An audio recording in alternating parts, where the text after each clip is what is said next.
우리나라가 차세기 전투기를 미국 록히드 마틴사 것으로 결정했던 이유. 우리나라가 한국형 전투기 직접 만들 때 이때 핵심 기술을 이전해 줄 거다라고 약속받았기 때문입니다. 하지만 록히드 마틴사는 언제 다 이전해 준다고 했느냐. 미국 정부가 허가해 주는 기술에 한해서만 가능하다. 이렇게 중간에 입장을 바꾸죠. 그때 이미 7조 원대 계약을 마친 우리는 참 난감해졌습니다.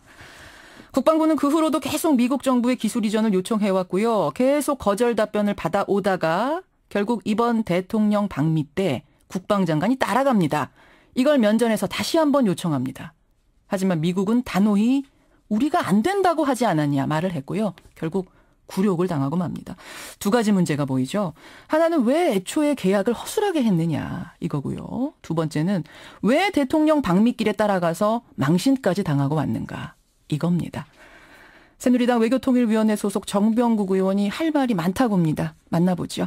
정 의원님 안녕하세요. 예, 안녕하세요. 정병국입니다. 예, 일단 사실관계를 좀 확인해야겠습니다.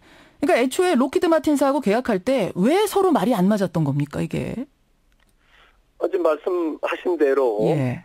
그 미국 입장은 이제 록히드사 개인적인 입장에서 이걸 주고 안 주고가 아니라 정부가 허가를 해야 되는 거잖아요. 근데 정부가 허가하는 그 사안에 대해서는 다 주겠다라고 하니까 예. 이것을 계약 당사자들이 그 당시에 너무 안일하게 생각을 했던 거죠. 안일하게. 이것은 뭐 한미 간의 동맹이기 때문에 이런 부분들은 쉽게 접근할 수가 있다라고 판단을 했던 거죠. 그러나 예. 전례를 보면 미국이 어느 나라에도 그러한 핵심 기술을 이전하는 경우가 없습니다. 그러면은 다른 소리 할 때 뒤늦게라도 계약을 좀 깰 수는 없었나요? 이게 자그마치 7조 원대 계약인데. 그러니까 이제 그런 부분에서 과정에서의 그 책임질 사람들은 책임져야 된다는 얘기죠. 예. 우리가 그래서 계속 요청을 했어요. 기술 이전 해달라. 미국 정부가 허락만 하면 록히드 마틴사가 준답니다. 미국 정부 허락해 주세요. 그런데 미국 정부는 계속 불가 입장을 밝혀온 건가요? 그렇죠. 예. 그동안에 계속 밝혀왔고, 최종적으로는 지난 5월 달에 이미 통보를 했다는 것 아니겠어요? 최종 통보를. 네, 최종 통보를. 그럼에도 불구하고 여지가 있다라고 판단을 했던 것 같아요. 그 담당자들은. 여지가 있을 것이다. 그렇기 때문에 이번에 그것을 대통령께서 방미해서 정상회견을 하는 과정에서 한번 풀어보자 하는 식으로 접근을 했던 것 같은데 그게 결과론적으로 대통령의 정상외교 그 성과까지도 죄를 뿌리는 이러한 우를 범하게 된 거죠. 기술 이전을 미국 면전에서 다시 한번 대통령과 함께 가서 요청하면 혹시 해주지 않을까 하는 이 생각. 이거를 글쎄요. 애국심으로 봐야 되는 건가요? 무모한 도전으로 봐야 되는 건가요? 저는 도저히 이해가 가지 않아요. 도저히 이해가 안 갈 정도입니까? 예. 그 상임위원회에서도 우리 외무부 장관을 상대로 해서 이 문제 제기를 했습니다만은 그 외교에 있어서 가장 그 비중이 높은 게 이제 정상 외교가 아니겠어요? 그렇죠. 정상 외교를 하는 것은 사전에 정부 해당 부처의 장관들이 다 모여서 주도 면밀하게 어떤 의제를 설정할 건가, 그리고 누가 참여를 해서 이 의제를 효과를 극대화시킬 것인가 해야 되는데 과연 그런 논의가 있었느냐 묻고 싶고요. 어제 제가 확인을 해보니까 장관은 철저하게 외무부 장관은 이 국방부의 소관이지 우리 소관이 아니다 이렇게 얘기를 해요. 우리 소관은 아니다? 그럴 수가 있는 겁니까? 그래서 저는 도저히 이해가 가지 않는 거예요. 그런 부분들이. 일단은 그 대통령께서 정상회견을 위해서 방미하는 데에 참여하는 사람이 수행하는 사람이 누구냐 하는 것서부터 그 외교부 장관이 최종적으로 결심을 해야 되고 또 대통령의 결재를 받아야 되는 자리에 있지 않겠어요? 그렇죠. 그런데 제 소관이 아니다라고 얘기하는 것은 좀 그래서 어제 참 어이가 없었어요.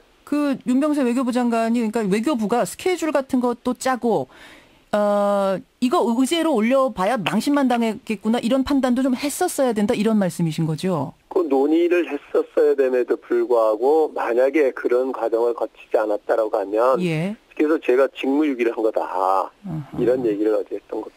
근데 진짜 좋게 좀 생각해 보자면 국방장관이나 외교장관이 할 수 있는 데까지 최선을 다했구나.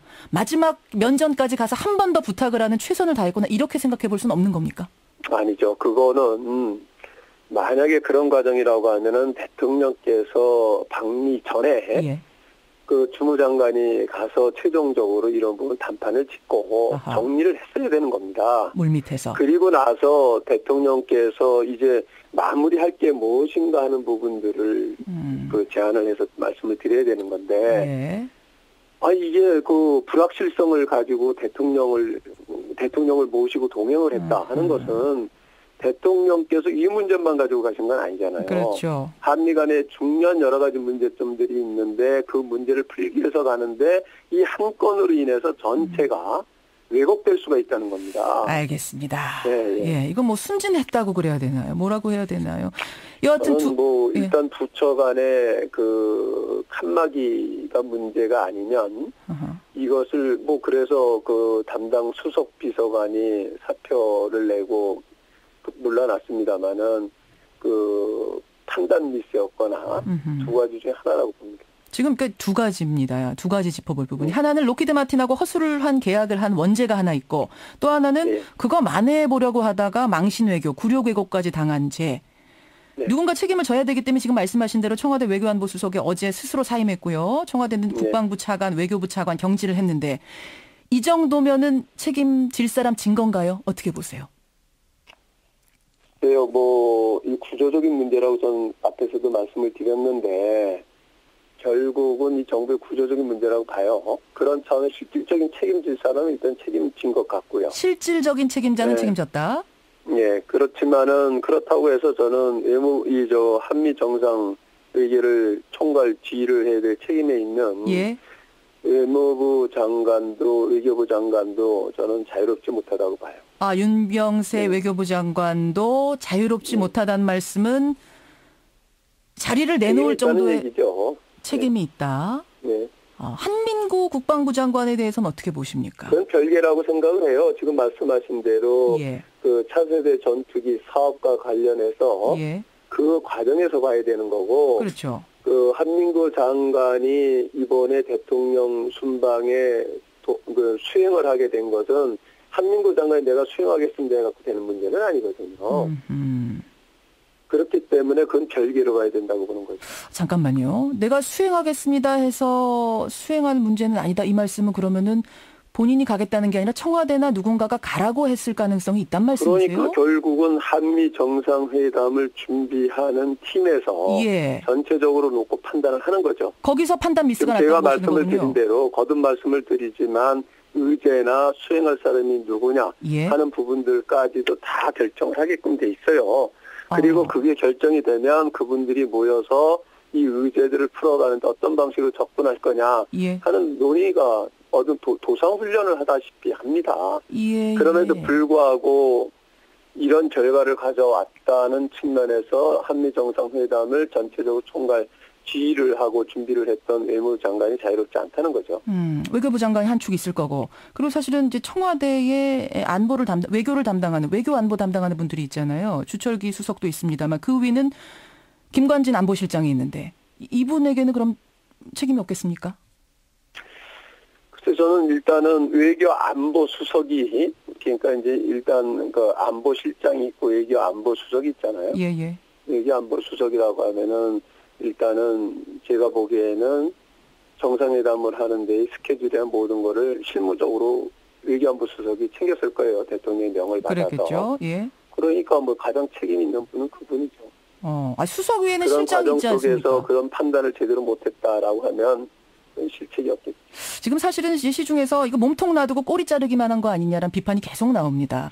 김관진. 그거는 이렇게 보셔야 돼요. 그래서 정상 외교를 하는 데에서의 그 실책을 누가 했느냐 하는 것 문제와 그 차세대 전투기 문제하고 별개로 봐야 된다는 거죠. 문제점을 지적할 때에. 그걸 한꺼번에 두루뭉실하게 접근을 하게 되니까 자꾸 논란이 벌어지는데 이 부분에 대해서는 명확하게 필요성이 있다. 차세대 전투기 사업을 추진하는 과정 속에서의 그 실책이 했다면 그거는 차원에서 문제 제기를 해야 되는 거고요. 예. 한미 정상회담을 하는 데 있어가지고 대통령의 그 정상외교에 어떤 죄를 뿌렸다. 이런 과정 속에서의 판단 미스가 있으면 그다음 또 책임지는 거 그런 것 아니겠어요? 그 한국형 전투기 사업 뭉뚱그려갖고 접근해서는 안 된다고. 물론이죠. 근데 김관진 외교안보실장 같은 경우에는 그 한국형 전투기 사업 이제 로키드 마틴하고 계약할 당시에 국방부 장관이기도 했고 게다가 지금은 또 외교안보를 청와대에서 담당하는 분이기도 하고 두 가지가 다 겹친 사람이기 때문에 이분이 책임을 지고 가야 되는 게 아니냐라는 얘기가 강하게 나오는 것 같은데요. 글쎄요. 일단은 제가 그 국방 문제는 구체적으로 잘 내용을 모르겠어요. 어떻게 진행이 지금까지 돼 왔는지. 알겠습니다. 그러나 그것이 정상회담을 통해서 표출이 되면서 일어난 문제점에 대해서 제가 지금 지적을 하고 있는 거고요. 외교적인 부분. 하여튼 윤병세 외교장관은 빠져나갈 수 없을 만큼 책임이 무겁다라는 부분은 분명히 하신다는 말씀이세요. 알겠습니다. 여기까지 오늘 말씀 드려야겠습니다. 정병국 의원님 고맙습니다. 예. 새누리당 정병국 의원이었습니다.